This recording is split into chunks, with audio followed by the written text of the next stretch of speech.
Are you ready for the best Kansas City Chiefs podcast? Welcome to the Chiefs Blitz podcast, brought to you by ChiefsBlitz.com, your top source for Chiefs news. Our podcast is produced by Bowtie Sports and hosted by Dick Athan, Lou Montagna, Andre Tillman, Hense Todd, and special contributor, Fox Sports reporter and anchor, Harold Kuntz. Please like and subscribe to our show. Now let's talk Kansas City Chiefs football.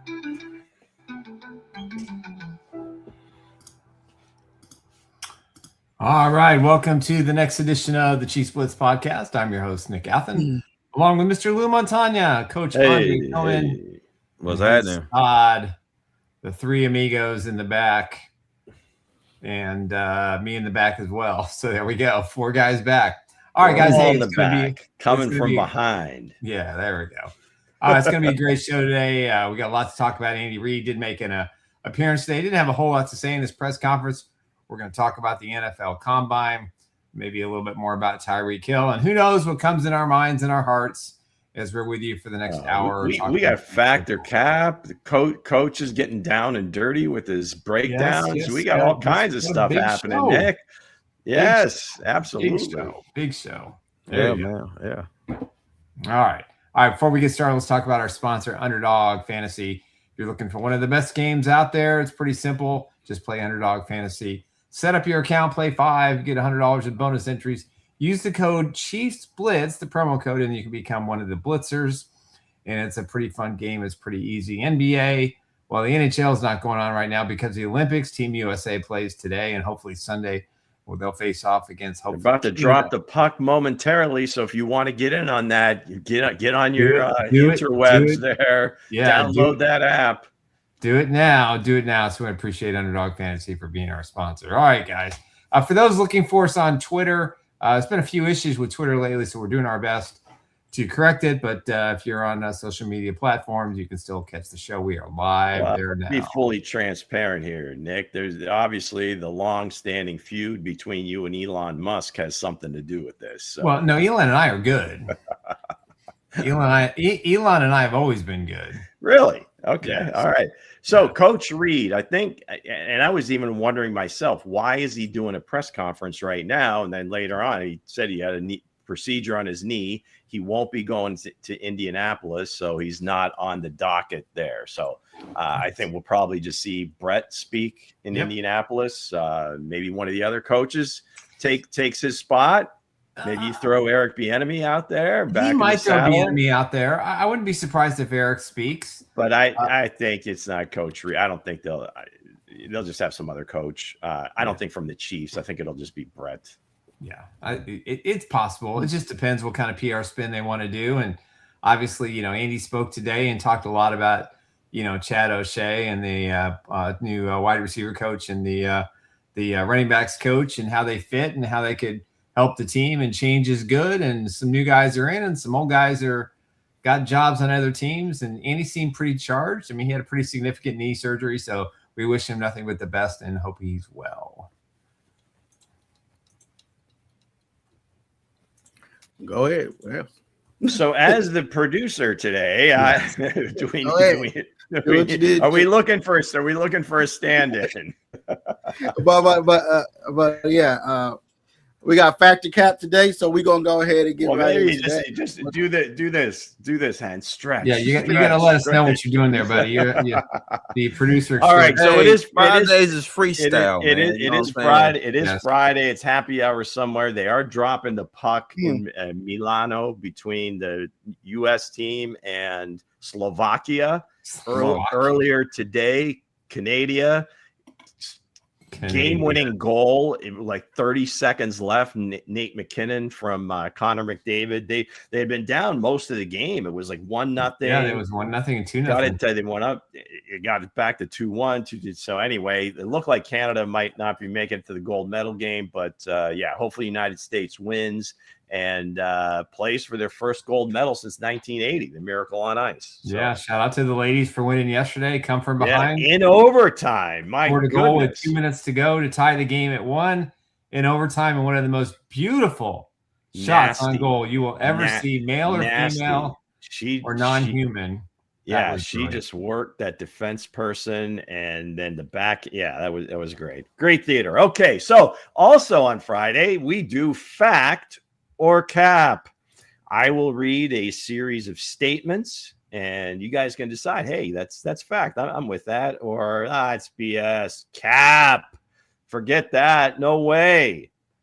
And if I remember right, it is the second greatest segment on. So, without further ado, let's get to it. All right. So there's a lot of not just talk, but a lot of movement in the NFL with teams, wanting new stadiums, new deals, and looking basically to any community that will take them. We saw it right here with the Chiefs moving along, and not just to the suburbs, but to an entirely different state. The Browns moving out. They have a perfectly good stadium right there on the lake next to the Rock and Roll Hall of Fame. Nope. They want to move to the suburbs, build their own little community, and just have an entirely self-contained revenue stream, money-making operation. But yeah, you can't blame them. Business is business. And with that, it looks like the Chicago, Illinois Bears have reached an agreement with, I can't remember which county it is, but it is just on the other side of the border. But in Indiana, of all places, they have a team. They have the Colts. What is happening with these Midwestern states? Missouri, Illinois now? What the hell? So anyway, the statement is this. The Bears going to Indiana is worse than the Chiefs going to Kansas. Fact or cap? I would say that's a fact, man. Now the Colts, the Indianapolis Colts, they didn't have two teams, the Indianapolis Colts and the Chicago Bears. I was hoping they'll pick Mizzou. Like, hey, bring the Bears to Mizzou. The Missouri Bears, man. I would love that. But hey, I'd say that to be a strong, that to be a strong factor. Well, yeah. I would just say fact. For the purpose of the conversation, I think it was inevitable that both teams were going to move to the sunnier side of the other state, just because they're getting everything that they want. They're getting new stadium. They're getting infrastructure built around it. They're going to be able to build a very unique environment. And it's not far from where the current Chicago Stadium is. It's like 20 miles. It's another state, Nick. Come on. It's 20 miles away. Now, if Indiana really wanted to put the screws to the people in Illinois, they'd put a toll road up there and make them pay. But sure, why listen, not? This is the way it's going to be from now on. Mo money. I don't know why people get upset when their municipalities who have these teams and had them for so long can't get something done, and all the warning signs are out there, and all the people have been giving them chance after chance after chance after chance. I lived in Arlington Heights for a while, where that was stadium was going to go, and it's a mess. Politically, it's just as difficult there as it is in downtown Kansas City with a political structure there. And this isn't going to be the last team that moves across the state line. So it's going to be a lot more when you overall see baseball and football stadiums being built in the future. This is going to be more common. So, but fact for Chicago fans versus Chiefs fans. What do you got, Coach? I'm going to go with fact. Guys, it's about money at the end of the day. Me doing some little research, man. I done seen a couple clips of Chicago, you know what I'm saying, are supposed to stay in Chicago. They disappointed. But some people say the facility is bad. It's horrible. You know what I'm saying? From that perspective, I see why they left. You know what I'm saying? They moved to the other side. But from a historic point of view, I'm going to go fact because it is crazy. It's the Bears, man. This is one of the original teams. Papa Bear, George Halas, the family still owns the team. This is a tough one. I think both of them are equally as bad, but I think Bears going to Indiana is a little bit worse, just because Indiana Bears. At very least, there is a Kansas City, Kansas, so that the semantics, could be a little bit easier swallowed. But to go to Indiana, play in a different state, come on. Now we all know Chicago politics back in the day, and even that, there could be I'm just don't be shocked if there's like an 11th hour deal that comes in. I don't think they got the Illinois cash to do it. Illinois gets this done. Nah. All right, so let's move on. There were so many coaching hires this cycle, head coaches for sure. But did you know that there are 21 new offensive coordinators? Like 75% of the league, just about. New offensive coordinators, because of course with new coaches come new coordinators. If coordinators are getting promoted to head coaching jobs, those become open as well. So there's a bunch of them. Obviously the more I guess sexy ones are the ones that seem to be, you know, kind of under the microscope more. I mean, EB comes to Kansas City, Drew Petzing goes to Detroit, Declan Doyle's like 29 years old, goes to Baltimore. And of course, our very own Matt Nagy goes to the Big Apple. Now, that was not, I don't think that was going to be Harbaugh's first choice. I'm sure he was wanting to bring Todd Monken with him, but he got the Cleveland head job. But after Nagy took the job, they did bring in his old buddy Greg Roman in another offensive coaching situation. So the statement is this: of all these new OCs, Matt Nagy actually is under the most pressure to succeed. Fact or cap? Go ahead, Nick. That's a tough one, and that's also a good question. I didn't realize that there were that many 21 offensive coordinators out of 32 teams. I think they all have pressure because this is obviously an unusual coaching hire. I'm gonna say cap. I think the Chargers OC is probably under the most pressure to prove that. Yeah, I think McDaniel's under the most pressure of any of the new offensive coordinators.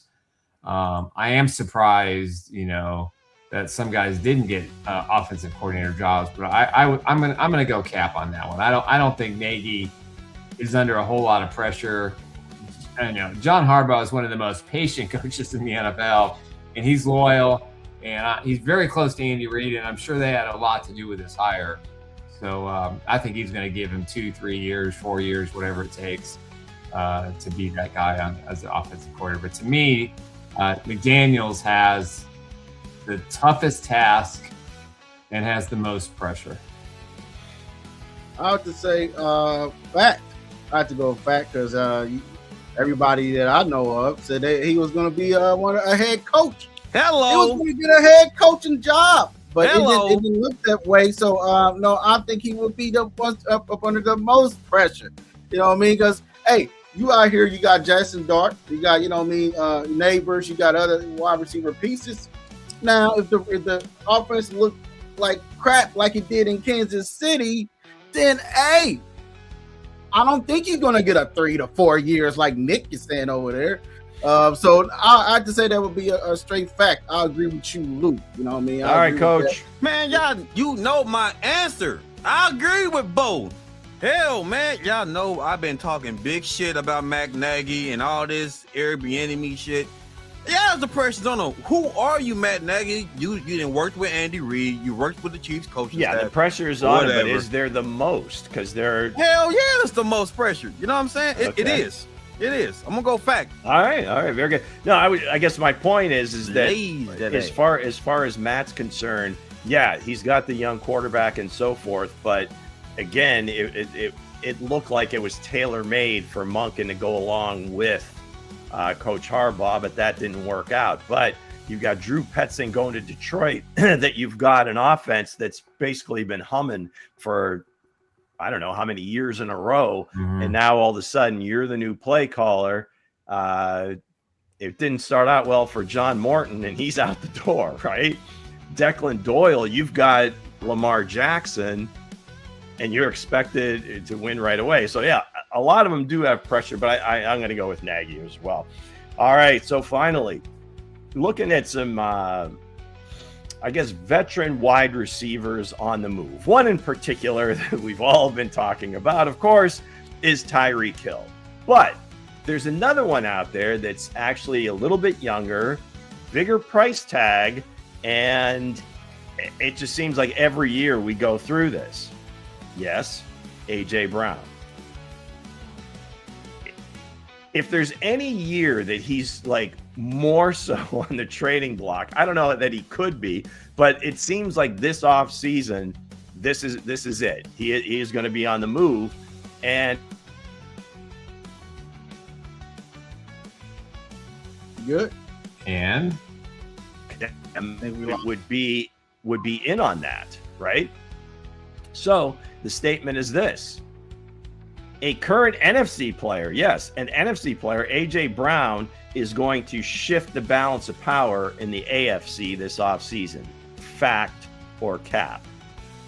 oh, Cap, hell no. No. He's his best playing days are behind him. What? No. His best playing days are behind him. He's trouble. This trade has worked out, I think, a little bit here, but not as much. He was a complete distraction this entire season. He's not going to have an impact on wherever he goes. He ain't going to be leading the team in receptions or touchdowns or big plays. He's just be cashing his paycheck. That's all this kid's about. Sorry.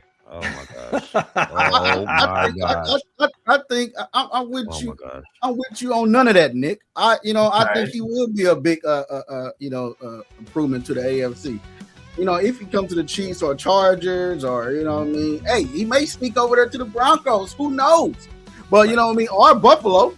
Comes over to Buffalo or Drake May. But in one of those teams, man, I think AJ Brown is still that guy. His best years are not behind him. They have 15,000 different offensive coordinators every year, it seems like. So his best days went up behind him when he was torching McDuffie in a Super Bowl. That's the last time I seen him. Hey now. Hey, I'm what are we just saying. doing? Yeah. But other than that, man, I feel like I have to say that would be a fact, Lou. I agree with this statement. All right, what do you got, Coach? Yeah, well, my buddy over here took the words out of my mouth. He torched T. Smurf.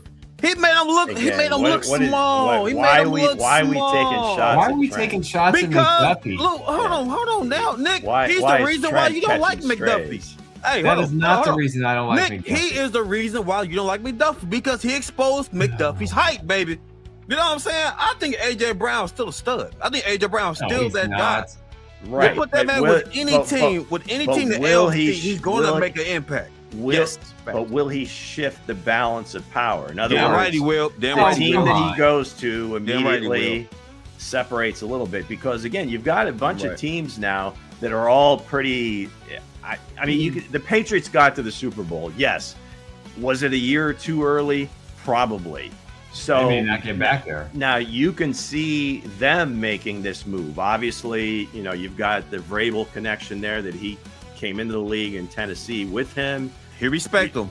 He You know, respect and- Yeah, Baylor. that's why he He's- traded his ass. AJ, well, I don't think if you remember the clip when they announced the trade and Coach Vrabel just had his head in his hands, like what the hell are we doing here? He had Yeah, to. I don't think he was with that move. But Salute, anyways, salute, he's a salute. huge fan of Julian Edelman.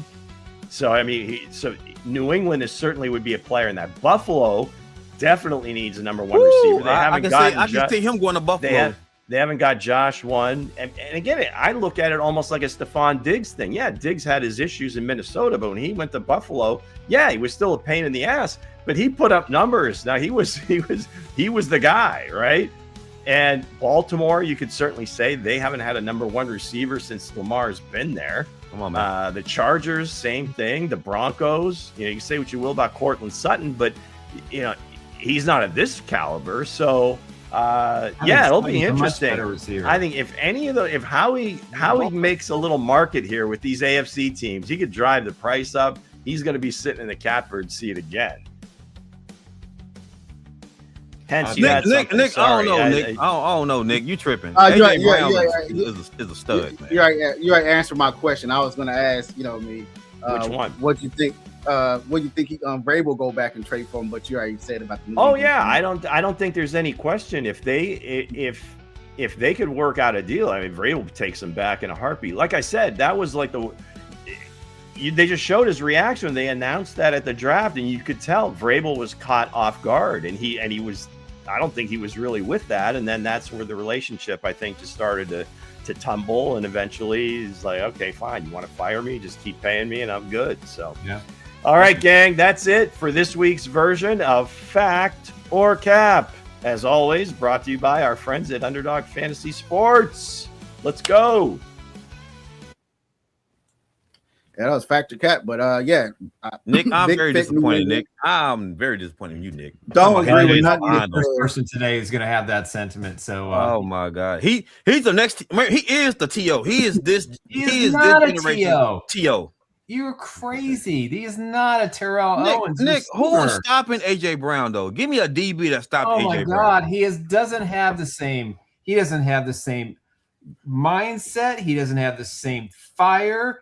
He doesn't have the same consistency. You know what? He is a cancer wherever he goes. We need a new intern. And the first job I would give this intern would be is just start keeping track of like all the players that Nick has a personal issue with. I don't have a personal issue. I don't think it's more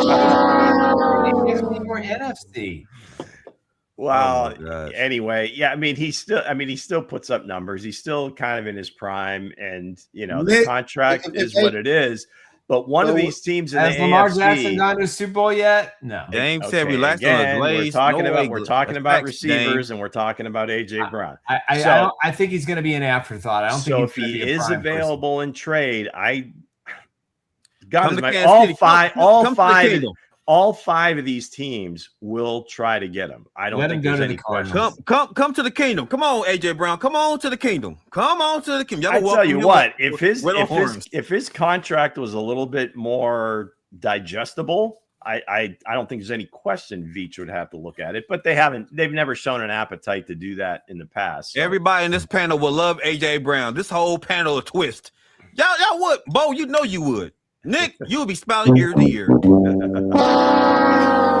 I'd rather have Tyreek Hill, but I'm not even 100%. Well, AJ we know AJ would be ready to rock and roll week 1. We know that. So. Okay. Right. Yeah, that's what I'm saying. If he comes to the Chiefs, I will give him the benefit of the doubt. Come on. Until Patrick Mahomes is back to 100%. Before we move on to the between the lines, Coach Gray, I want to ask y'all a question. It was something that Baltimore Ravens offensive coordinator called out Lamar Jackson. He didn't actually call him out. Declan Doyle. He called him out. Said, "Hey, we want you here at in OTAs." And a lot of people up in the arms like, "Hey, he's calling him out. Don't call out your quarterback." But if you got a championship mindset like Patrick Mahomes, Tom Brady, you want to be there for the OTAs. Your coordinator shouldn't have to call you out to say, I want you there for the OTAs. So what do you guys think about that? A new guy is in the building, standing the ground, and calling out. I don't like that. You keep that personal. You keep that private and personal between those two. You don't out them like that. We should know this. We should have known this. Let's be quiet, Nick. We shouldn't have out guys like that. We should keep it in house. Let me talk to you one-on-one. We don't do no 50 Cent stuff over here. This ain't 50 Cent and Young Buck. This ain't 50 Cent and Young Buck, baby. You know what I'm saying? We keep it in-house, right? Coach, we keep it in-house. Coach, if Lamar was there, then he could have the conversation with them. But Lamar's usually nowhere to be found. Right, but listen, Luke, but how do we know, right? Because he won't shut up. We know. Because he actually show up. He actually gives up $750,000 in bonus money each year because he doesn't show up for 80 or 90%. Now, just to pull the context on this. First off, they didn't ask him directly about the quarterback, right? The question was just about the offseason program, how important it was going to be with a new offensive coordinator, new offensive philosophy, and whatever. And he was just speaking, hypothetically, but of course he was speaking directly to Lamar because he never shows up. So he's got That's why he don't win nothing. That's why you don't win nothing. If you're not showing up, you're not showing up to not only does he give up the money, but also he misses that time. Hell, they have a hard time getting them to practice full weeks during the season. I mean, how many times? What it seems like, I don't know if he's got like the worst immune system in the world, but it seems like as soon as the cold and flu season comes, he's got an illness or something's going on. He won't practice today. He'll be fine for the game, but he's going to be listed as questionable. But now, I don't like. So you say you don't like nobody calling him out. Is it? You don't have to worry about nobody calling you out if you there in the first place. You there like Patrick Mahomes. If you there like if you look at all the other guys, right? 99% of every other winning quarterback shows up. Yeah. Would you say Drake May was there at OTAs this offseason? Probably so. Would you say Sam Darnold was there at the OTAs? Probably so. Patrick Mahomes, new players, new team, new players. You got to be there. But my thing is, don't call me out in front of everybody though. You keep that comment behind the scenes. Well, there's two different. I'm not with that. Okay, I think there's two different things. There's two different things here. Should he be there? Absolutely. Right. It is voluntary. They can't, and according to the CBA, coaches can't even suggest to guys that they need to be there because it's they collectively bargain the fact that they don't have to be there. Oh, well, there you have it. And, no, I don't agree with that. He never. Well, no, that's the way it is. But I don't agree that they. I mean, if I ain't got to if I ain't got to show up, I ain't got to show up. I don't have to show up. So you're not going to on Wednesdays and Fridays. So why can't Lamar Jackson show up for practice? But the difference is you've got, let's say you're running a company, right, and you've got your regular like laborers or whatever, hourly guys, and they're told, hey, you don't have to be here today. Well, I mean, there's probably a good chance that a lot of those aren't going to come. But you also have like senior members, officers, managers, or whatever that, given the same option, I think there's a little bit more competition for those jobs and a little bit more, I don't know how you want to call it, a little bit more responsibility. The quarterback, if you're looking at the quarterback to be kind of like the CEO, he sets the standard that he shouldn't have to be told that, right? Mm-hmm. So there's two different things here. One, do you do it in front of everybody? Probably not. But again, he was answering a question just based on the collective. What do you expect this offseason, being a new offensive coordinator, new playbook? Well, of course, what's he going to say? Yeah, I would expect everybody to be here. If I don't have to show up, I got to show up now. Going back to let how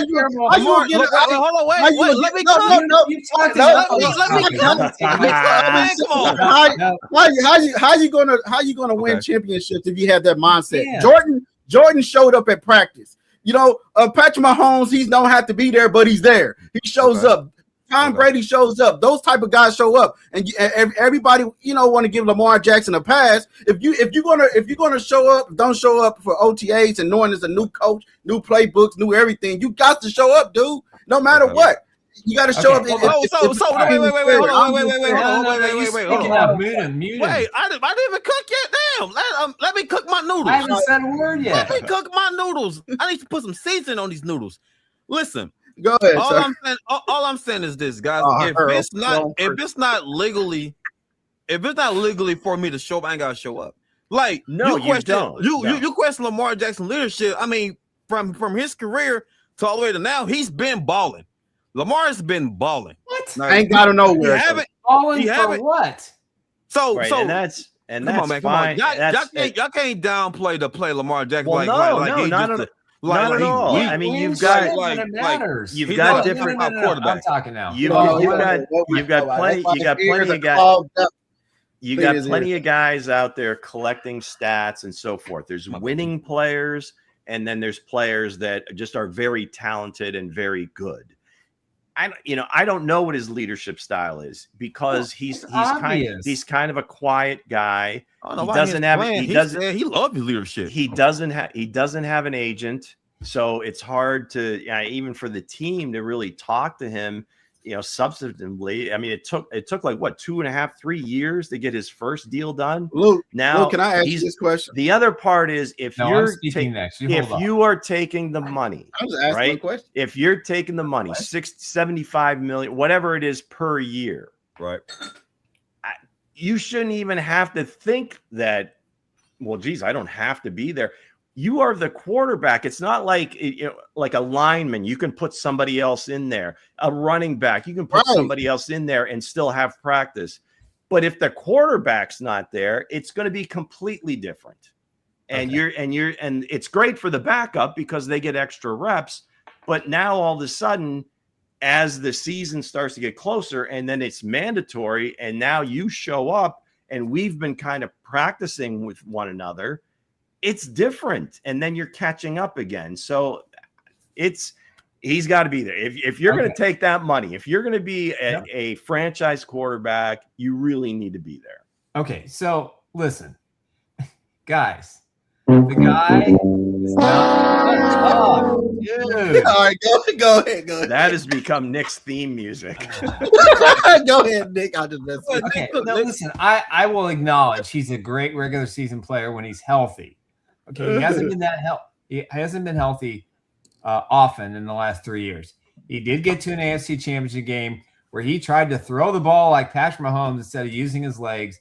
The bottom line is this: it's a new system, it's a new coaching staff. His offensive coordinator should tell him to get his ass there and be there an hour before, or the first guy in the building and the last one to leave. Patrick Mahomes, 3 Super Bowl championships, 2 league-wide MVPs. The man is rehabbing 7 to 8 hours, 7 days a week in the Chiefs facility. And he'll be at OTA sitting on a chair throwing the football to his receivers. You got to have the overall commitment. Lamar Jackson doesn't have the commitment to the game. He doesn't understand what is expected of him to not only be the quarterback of the Baltimore Ravens, but to be one of the veterans and one of the most talented players in the league. What does it say for that 5th round draft pick or that 4th round draft pick that's busting his ass in OTAs and doesn't show up? And my quarterback, who hasn't won shit in the NFL in the postseason, what does that say? You've got ownership. Well, they're talking about extending this guy. Guys. Well, they almost have to. If I'm the Baltimore Ravens ownership, right, there is not a chance in hell. I ship him off to the Cardinals. I ship him off to some team this season and just be done with it. And that's it. Right. Let me finish. Go ahead. This kid is not the leadership quality you want for a starting quarterback in the NFL with his talent. He doesn't have the right mindset. He crumbles under pressure in big games, regular season and also in the postseason. This is not a guy you build your franchise around anymore. Hold on, let me finish. They have tailor-made this offense for him. Now they're bringing in a new system, and he's not going to be there. All right, so Declan Doyle was the OC in Chicago this past year, which basically means that he wasn't calling plays. Obviously, Ben Johnson's calling the plays, but he was there. I mean, Eric Bieniemy on the staff, some other guys, and he's only 29 years old, right? Yep. So he gets this job. And again, we can talk about everything about around Lamar, but just in general terms, if you are that franchise quarterback and you can go through them all, you have a different responsibility than everybody else. I think that's pretty plain and obvious. If you are a football player, especially if you're a quarterback, been training since you were a teenager, through college, through the NFL. Not even a leader. If you're a leader of the team, that's what I'm saying. We're talking about OTAs. We're talking about recess. We talking about I gotta go and play. I ain't gotta go outside for recess. I gotta go play. Oh, you should be outside in recess kicking the ball. Okay, you used to be a coach, right? All right. So let's change the names. Let's forget about Lamar. Let's throw Kyler's name in there. What's your retort? What's your comment then? The situation with Collar in the video game will suck too, because forget the video games. Right now, forget either. If it was an OTA thing, I wouldn't be mad. I wouldn't be mad at all. It's OTAs. Why am I tripping about OTAs? Why am I tripping? Yeah. Well, I don't have to show up. Crystal Lee did invoke Allen Iverson, so we got the obligatory. Yeah, Crystal hit it on the nail. She hit it on the nail, Crystal. Yeah. We talking about practice. It's a patient point. But talk about practice. Let's go ahead and move on to the bottom line is, if this was some rec league and you just showed up and played, okay, I get it. But these are, we'll find out real soon. Seattle's probably going to sell for close to $10 billion. That's crazy. They just won Super Bowl. It's a huge, obviously it's a huge business. That quarterback is an extension of the owner just about because of how much they get paid. So you can say what you want. I hear you. Yeah. If you're just another one of the 53, maybe to some degree, if like somehow you just felt your position was so locked that you weren't going to get cut, that you don't show up. I'm just going to stay home. I'm not going to work today. John, all right. I don't care what John kicking. John, I'm not participating in recess. I'm not sure. I don't have to show up to a meeting. I asked Lou this. Me and my wife, you have my permission. I was watching the documentary Lou recommended. Soul Power. Me and my wife, she didn't want to turn it off because it was getting so good. But other than that, man, but looking at that, them type of players back in the day that had to fight for something, that had to earn, they won't care about. It was different. You got to have that mentality as a champion. If you don't have that type of mentality that I'm going to show up no matter if I don't have to be here, I'm going to stay up late getting this done around your life, you're never going to achieve anything. You're always going to be stuck in the same place. And that's what Lamar Jackson is, stuck in the same place. Not winning championships. So likely dropping passes. You got tight end dropping catches. Don't be knocking my free agent tight end that's coming to Didn't he check Humphries? Wait. Didn't he check Humphries on the plane? Hence, you know about this. Did he tell him, this celebration got to stop? Okay, we got to stay focused. We got to be locked in. Y'all coming to this dude like he don't give a damn about football. No.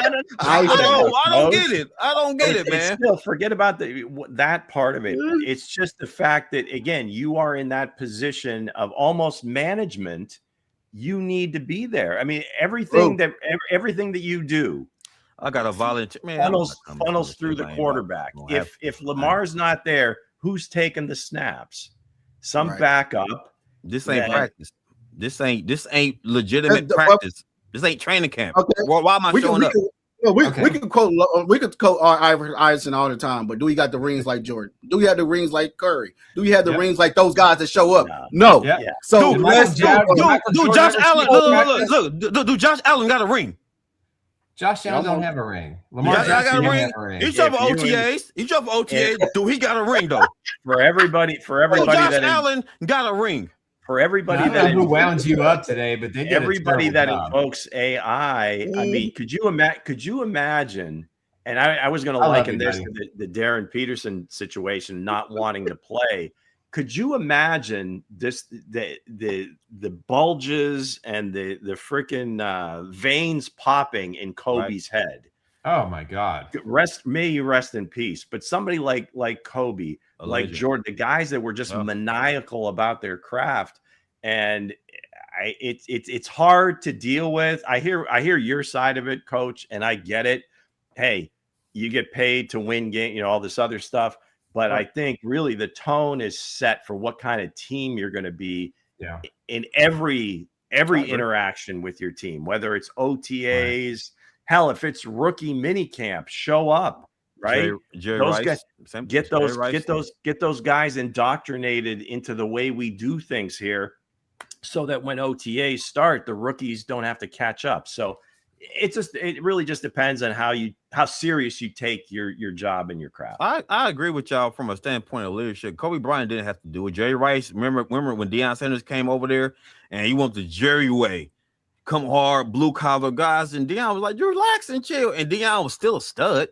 He still was out there balling. So my thing is, if I don't have to show up, I don't have to show up. Okay, well that's the wrong approach. All right, let's go. We killed this topic to death. So, good question, Hensley. Good job. I like that. I 20 minutes talking about. Unrelevant. That was the question. The question was a veil in order to get whatever he needed to off his chest. But that's cool. I appreciate the hustle. All right. But other than that, let's get between the lines of coaches. I didn't get the headshot, so we're gonna just. Oh man, you got the most sexiest part, man. You talk about throwing somebody out under the bus. Come on now. Man, I ain't thought about the bus. Wait. Me and my guy, he told to me. Me and my guy was like, what's due to copyright. I can't really get freaky with the picture. So he was like, hey, can you put that on there? That's right. I can't get nasty on with it. So I said it's cool. It's cool. Well, it is the off season. We're looking at college players.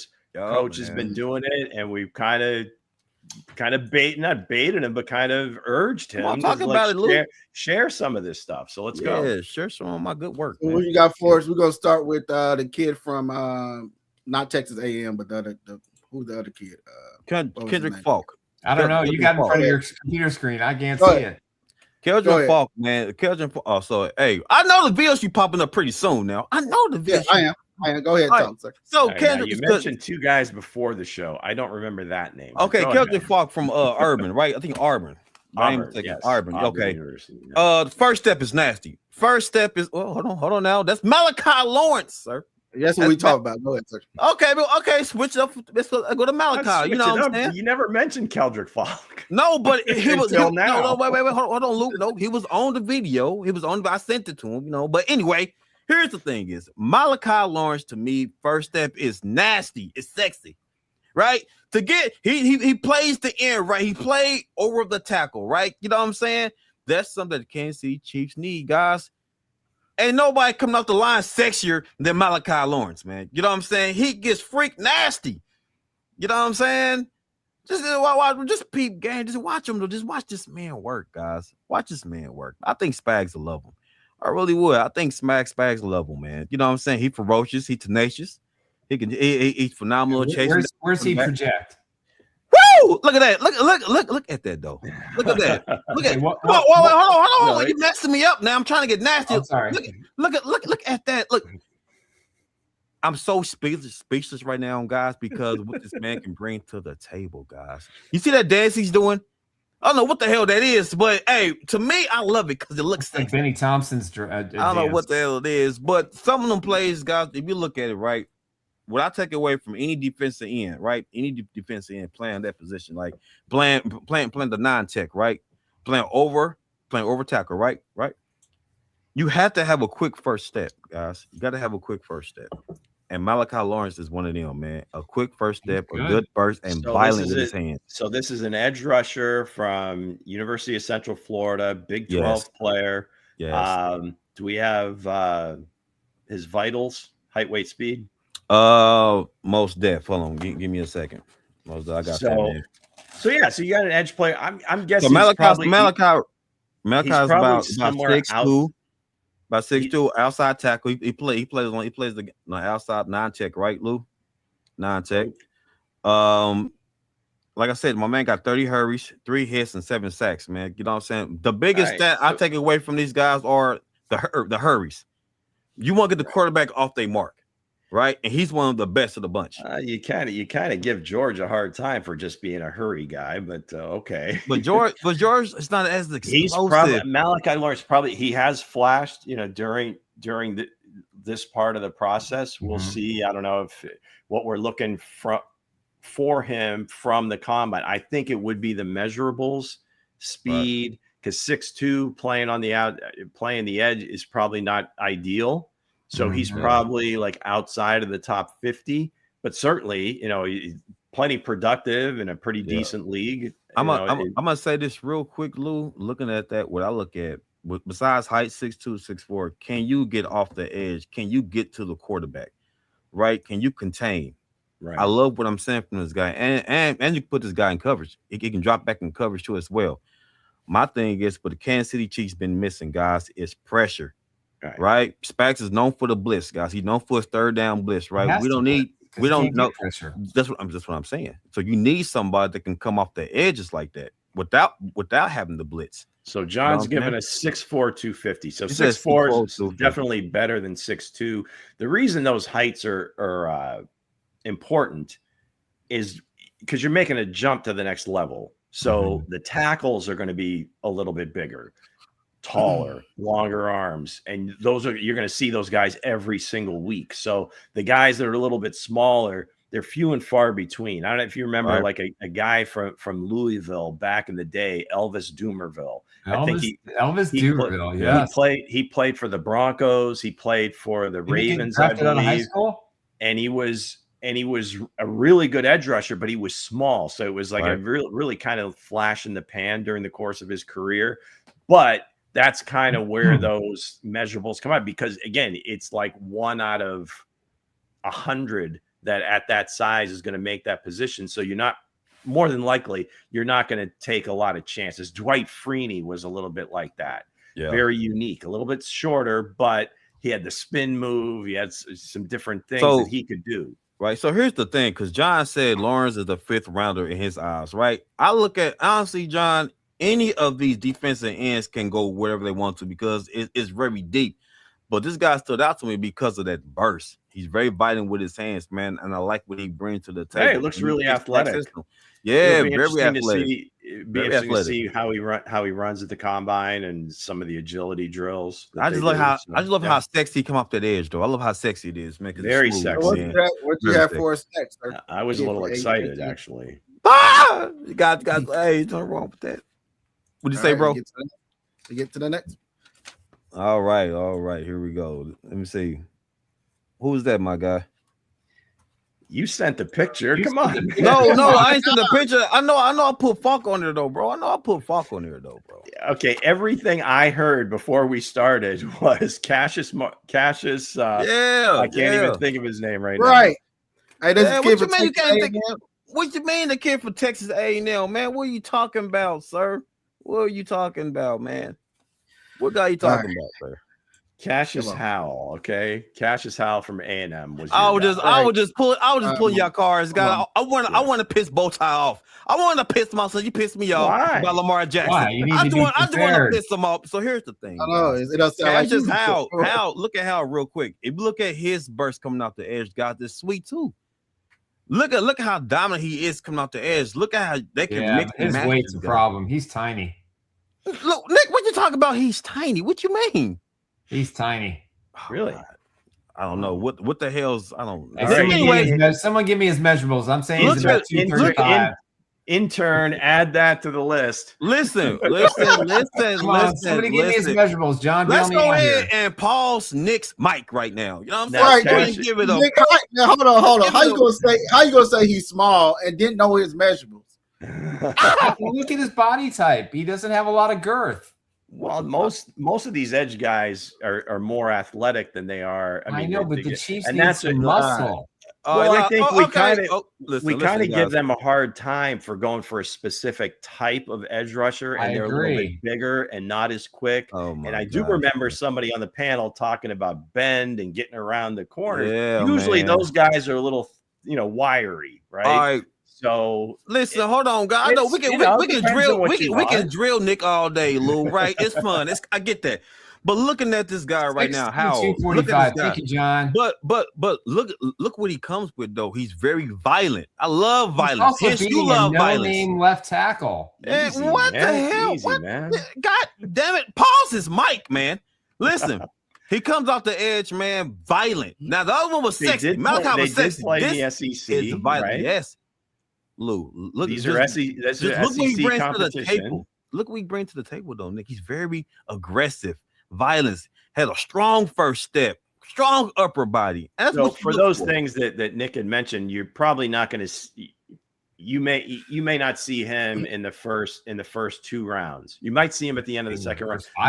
Might be more of a 3rd or 4th round guy, but he still has has some talent. I mean, I But think he's definitely a draftable player. But what makes I did my research on the old school guys from the 90s, 2000s to this era, and I'm looking at some of these guys. Chris Jones was never as dominant, you know what I'm saying, for real.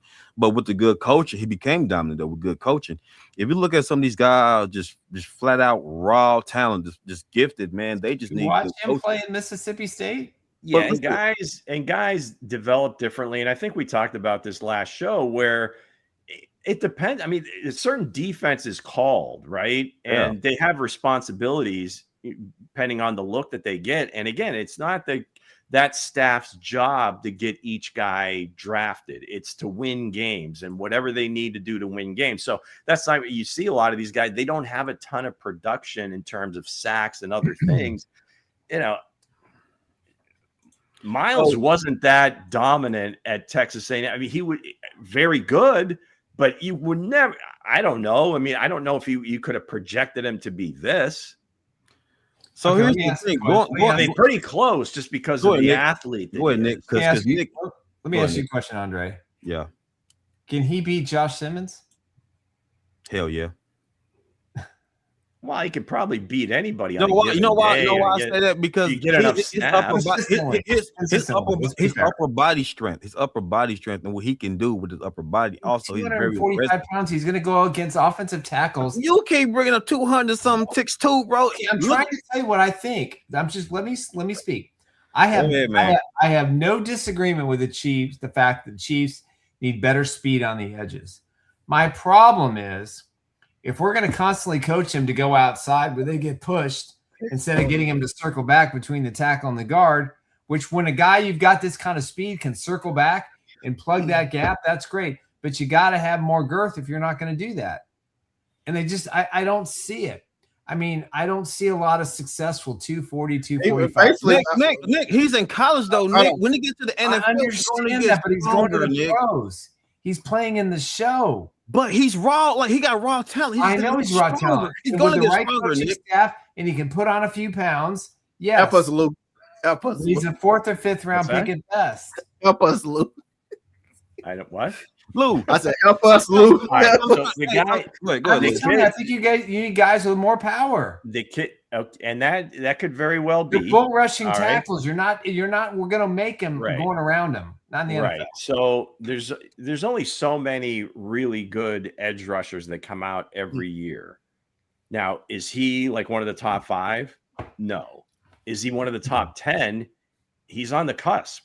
Maybe. Now, it depends on how you're going to use a particular player. Now, again, the Chiefs typically want the bigger guys. And to your point about guys, spinning inside, that's the first rule against setting the edge, because that's their first responsibility on the end is to set the edge. Yeah. Right. So now if all of a sudden you're just kind of freelancing and turning inside all the time, i.e. Justin Herbert at the end of the Chargers game in Brazil last year, that can happen. So again, if you're playing against a quarterback that's a little bit more statuesque, that's not going to move a lot, maybe you get away with that. But most of them anymore are very mobile, so you do have to kind of set the edge and rush the. You gotta knock them off their base on the way to the quarterback. Guys, so listen, is this guy? Man. Does this guy have a chance to be a good NFL player? I believe he does. Yeah. Do you take him in the first 2 or 3 rounds? We'll see. More than likely, you'll see this kid mid-second to mid-third because of the ability that he has. Well, here's the thing, guys. It doesn't matter. It comes down to coaching. It comes down to coaching these guys up and what system you're in. Now, Spags do run a 4-3. Am I correct? He runs a 4-3, right? Well, most of the league does. Most of the league. But what I'm saying is this: as a defensive end, you must attack the quarterback. Your job is to get after the quarterback and set the edge. But my man has power. He has the power to play that position. Right? You gotta be aggressive. You have to be violent. Right.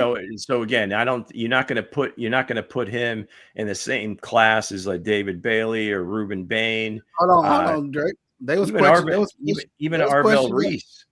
There was question the other one, and everybody else still like, Massador. First, Drake bought you Massador, then y'all said no, and now you bring the other people.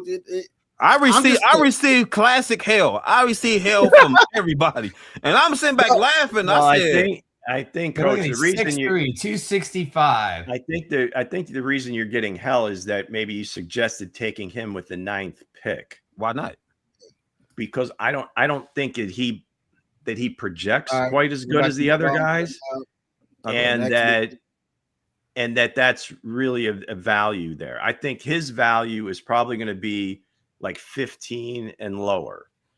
Now, again, he could turn out to be better than these guys, but we have to kind of go with what we have now and project out.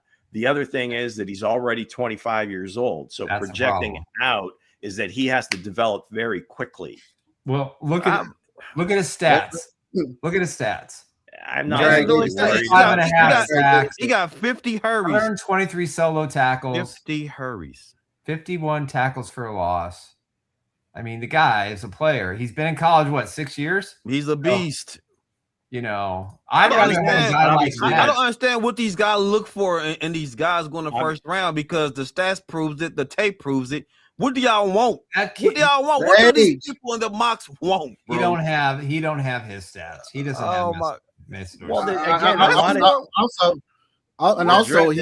draft also isn't always about all stats. I mean, there are guys that don't have the stats, but just because of the type of body they have, because of what they're able to do on the field, you can see that guy's going to project better. Now, I would imagine there was probably an edge rusher in that draft that Myles Garrett went number 1 that had more sacks than him. I guarantee it.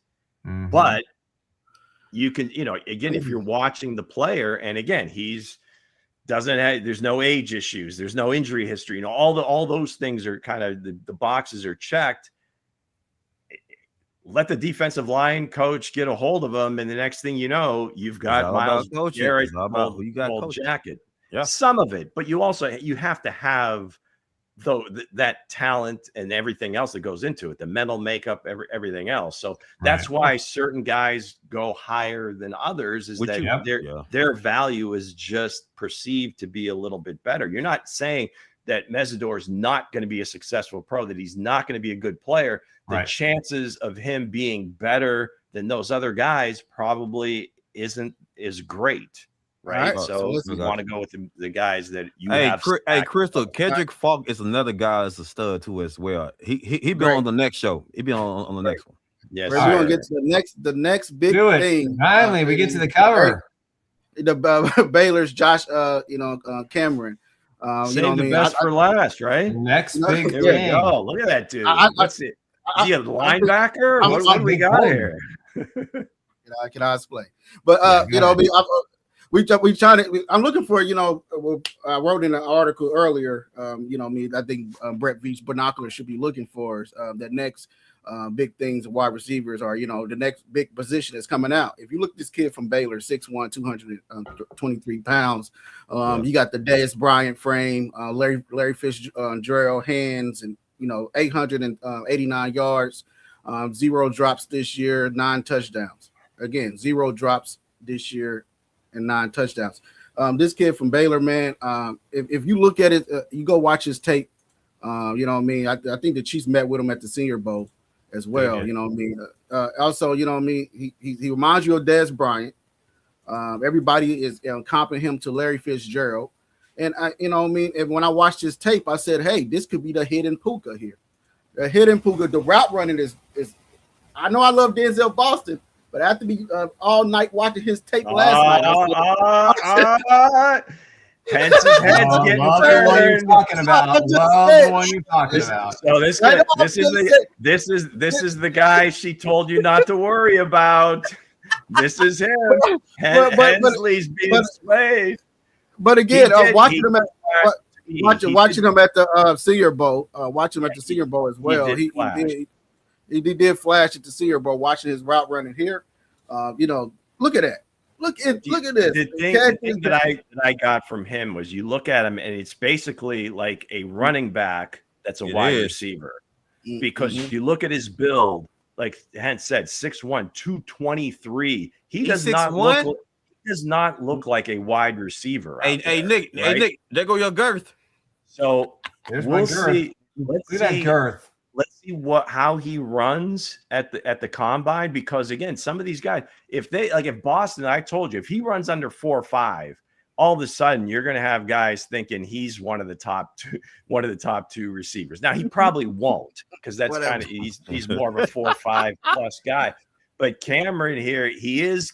If you guys remember Golden Tate, was from Notre Dame. He played for Detroit. Played for a couple other teams, but he was basically a running back that moved to wide receiver. We've seen the opposite lately with like a Tyrone Tracy, Brashard Smith. But here's a kid that was a running back, moves to wide receiver. He walked on at Baylor. Right, walked on. And I think the last 2 years, he was got more heart than Lamar Jackson. He was all Big 12, I think, as a punt returner. So he gives you that in his bag too. So again, the more you can do, but I like the kid because of just the body type, because it's a little bit different than most receivers. Right. And if he shows a little bit of straight line speed, if he runs like in the low 4.5s or high 4.4s, this is one to watch. Yeah, I think I'm right there with you, Lou. I was watching his tape and his highlights last night, and I said, with the scenarios surrounding Rashid Rice, this could be his replay. He could be a true X. He could be your true X. I don't know about that. No, let me finish. He could be your true X wide receiver coming out there. If you haven't watched the tape of him on Baylor, you can't answer the question by just looking up pictures and gut things, Nick. You got to actually watch the tape. They were not a good team. Good team this year, right? So that's why sometimes it's quarterback play, right? Lou, would you agree? Well, no, that's what I'm saying. So that's why you can't always go by stats. Now he put up, like you said, nearly 900 yards receiving, but the team wasn't very good. The quarterback play was up and down, but he's got a chance because again, there's kind of a unique body type, kind of like Turk.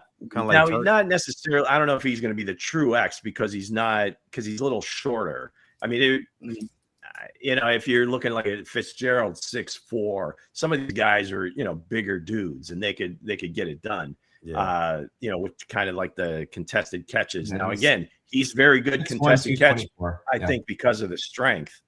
But it should be interesting to see how he runs and then how teams value that because, again, that whole week, this was a potential red dot guy as well. I was really high on him. He's good. He could be a late first rounder. He might be an AJ Brown. He might be a little bit of AJ Brown. I won't go that far, Nick. Okay. I would say late second, early third. Would you agree, Lou? There's so many. Like I said, there's like 13 receivers. I think even before his name comes up, that you could see in the top 2 rounds, which is something we haven't seen in like 30 years. So it's going to be tough because of the numbers, but if you could get him, like say at that 74th pick, I think you're doing all right. Yeah, I think he'd be doing all right if he lands there. Ain't bad. Yeah, but that is Josh Cameron, from Oregon. This kid, I think from Baylor. Kid from Baylor. I think he's the next big thing. He does have to fight that background. But again, you know what? To his credit, for the number 34, he's been rocking that since high school. Like Lou said, he's been a walk on. He want to be something different. A lot of scouts and a lot of people were repairing him. To Fitzgerald. Well, to his credit, Fitzgerald's a different. To his credit, he had really good stats on a really not so good football team, and you want to step up and you want to stand out, and he certainly did that. But to me, this is kind of the body style I want for the Chiefs receivers. I want a guy who has great hands. We can't remember the last time seriously. I mean, Dwayne Bowe. I don't know. You have to go back to Dwayne Bowe. They haven't had that physical type receiver, so that's the only thing you always kind of wonder: is it just coincidence or is it by design? He's 23 years old. I think it's more coincidence. And because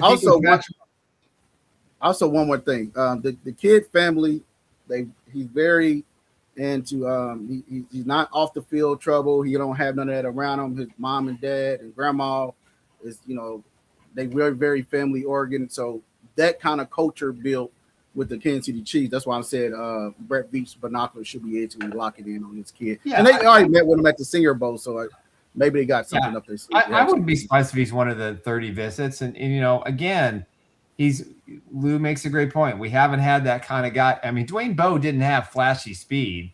He just had sneaky speed. He could get open. He used his body. He was physical. He had great hands. He used his body. He used his body.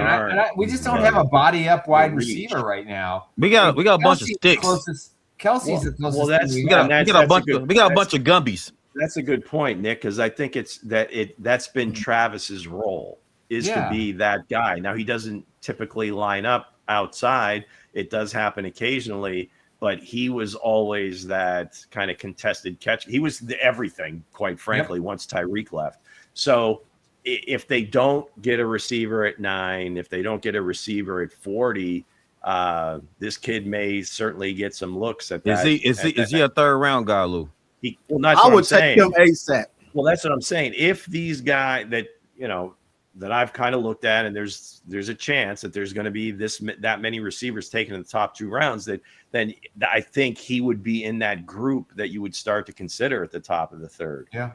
Give me. Maybe. Let me do my due diligence against this young man. You will. And you gonna come back and thank me later, sir. Because Tyson from Arizona, man. I watched that tape again. I said, damn.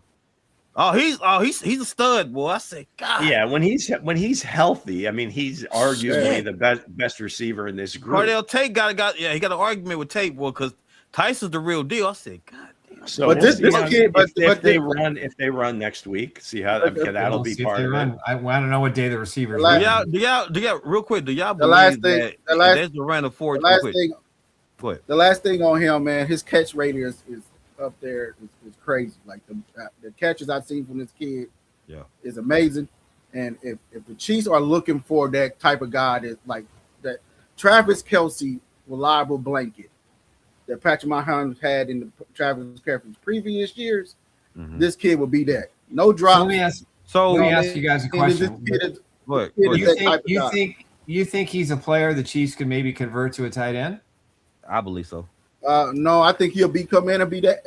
I don't know that they'd want to. I mean, especially at 6'1", you've got these freaks anymore coming out in terms of tight ends that are like 6'5" and taller, and they've got guys on the roster that are that big. I think it would be a weird transition for him. I'm sure he could do it, but I don't know if they'd want him to do that with the guys that they already have. Honestly, though, guys, for real, when it comes to this combine, the receivers and speed, that don't really mean diddly shit to me because Jerry Rice was doing that fast when he came out of college, man. He had, I'm getting chased by dog speed, like police is on my ass speed. You know what I'm saying? Like he had danger speed. You know what I'm saying? Like it's certainly not every. It really don't matter. Like Larry Fitzgerald wasn't the fastest guys, but y'all seen that Pittsburgh game? He smoked Palomalu. You know what I'm saying? So the thing is, I don't really look at speed when it comes to this combine stuff. I look at separation. Get the hands of separation. Well, what do you watch his tape, you're gonna say, I can see why they say Larry Fitzgerald. Bro, I will give you credit. I will give you credit. So, if you're right, I'll give you credit. All right. So there's a couple of positions that you have to watch the combine for the speed, and that corner. Yep, I agree. Wide receiver, running back. Now, there've been plenty of busts that have run like 4.2 something or 4.3 something. No question about it.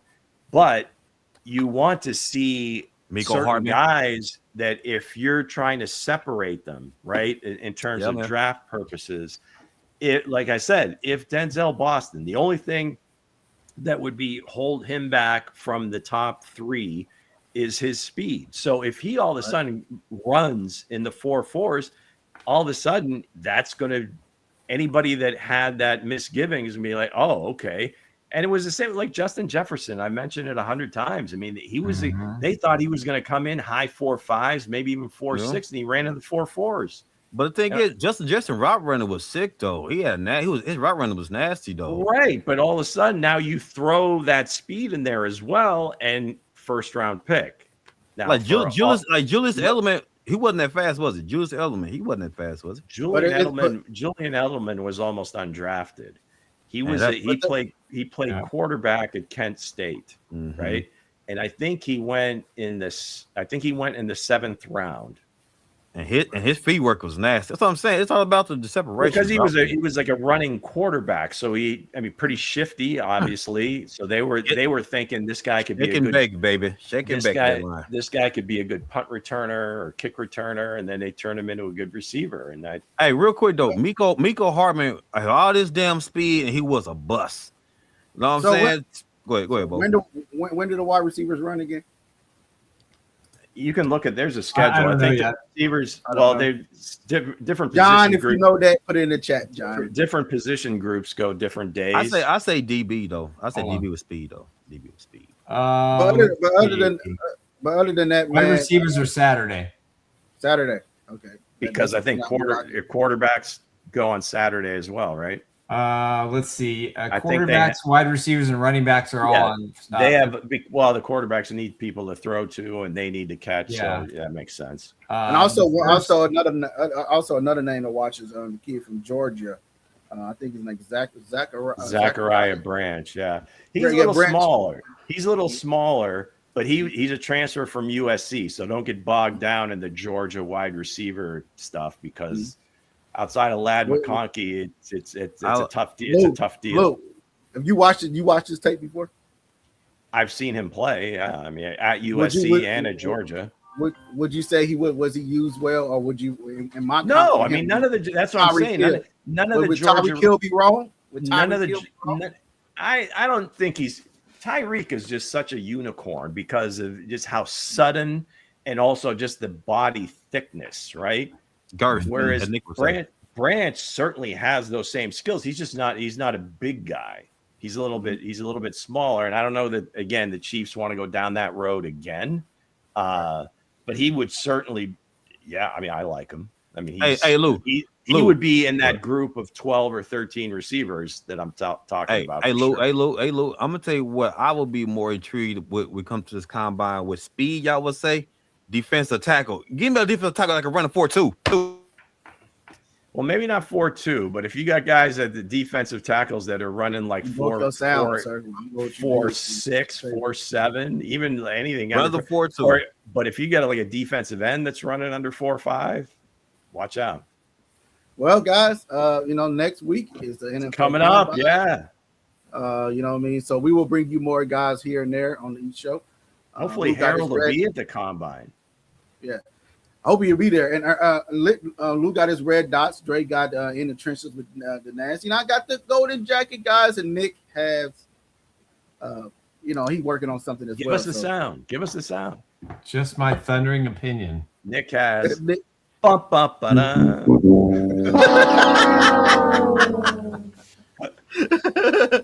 with that said.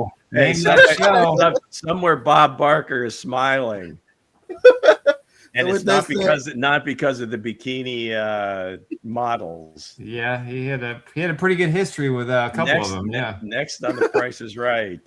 Let's go. So with that said, guys, we'll see you guys Monday at 1:30 with Harold from Fox 4. Have a nice weekend. Enjoy y'all weekend. All right, guys. Peace out. Love you, brothers. Loyal to the team, every victory we slay. Chiefs Blitz podcast where the real fans unite. Every touchdown score, we ignite the night. From tailgate chatter to post-game debate, we love our Chiefs, yeah.